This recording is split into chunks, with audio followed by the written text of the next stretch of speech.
Alors dans la série roman que j'essaye de vous faire découvrir si vous ne l'avez jamais lu, j'avais fait Le banquier anarchiste de Fernando Pessoa il y a quelques temps sur ce site, et puis aujourd'hui je vous fais Les choses de Pérec.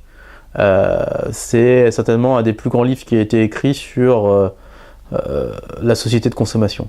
Salut l'internaute, alors dans la série Tonton Medioni vous fait découvrir des livres, j'avais fait Le banquier anarchiste donc, sur le site de Fernando Pessoa que je t'invite à aller découvrir si tu ne l'as pas déjà fait.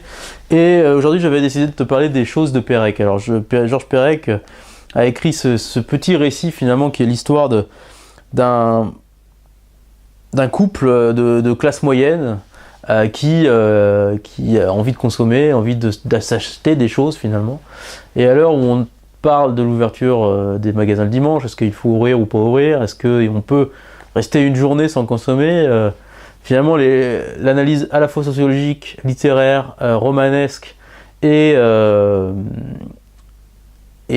quasi sociologique, quoi. Vraiment il met les mains dans le cambouis de Pérec est très intéressante pour comprendre notre rapport aux choses, notre rapport finalement au matériel, et est-ce que finalement on n'a pas un rapport trop important au matériel par rapport au spirituel, et sans un intérêt spirituel religieux, mais du moins aux nourritures de l'esprit, quoi. Voilà, donc c'est très court et ça se lit de manière très, très simple, c'est très très drôle. Et il y a des résonances des années 70, je ne sais plus en quelle année il a été publié ce livre, mais je crois que c'est début de 1965.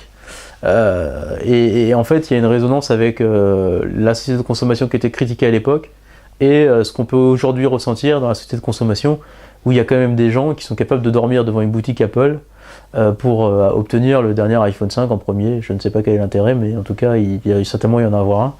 Mais peut-être que vous trouverez quelques réponses à cette question, chers amis internautes, dans ce petit livre de Georges Perec, chez Pocket, Les choses.